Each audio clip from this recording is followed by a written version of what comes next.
asọ na nwoke chọọ okwu gonti asị na oge ọbụla ụmụ nwaanyị na-ebu nwoke m nke omere nke omeho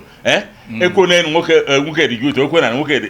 achọrọ m ka ọ dị proven ọ bụ na Dave pụta echi niile gwete na nwaanyị na ihe okwuru bụ eziokwu ọ gịnị ji anyị na-eme dat na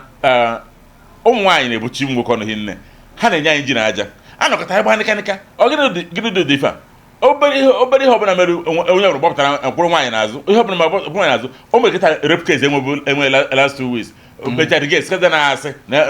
na-erepụ he onye nke dịchara nga 14 years asị rape case mechara gị onye ọcha confess na-asị ọ jikọ 14 years anyị wuchere 14 years azụ so ife bụ iwe m so ọbụna Dave ji ụgwọ nye ya ekwu ụgwọ jiri interest dị na ma ọ bụ na o jighị ụgwọ nwaanyị aka nyọnụ mana ijiri iwe oke wee suo n'ọkụ ihe anyị kwuru wee eziokwu maka na ama m na ofu nwanne m nwaanyị gwara m si m hụ ha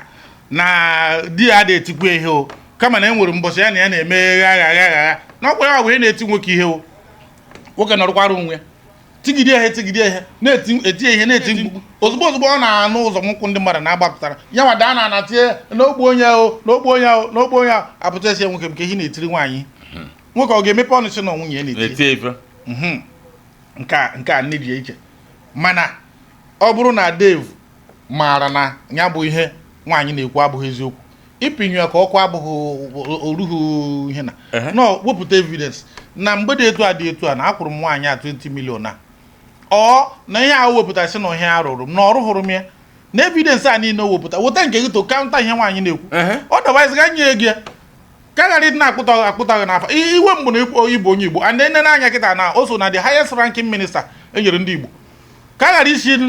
n'azụ ụlọ ịma ha ndị na-sponsor nwaanyị ịma ha ndị kwụ ya n'azụ biko gaa n'azụ biko ikpokwu ma aga m enye aka chọrọ nwaanyị yọọ ya biko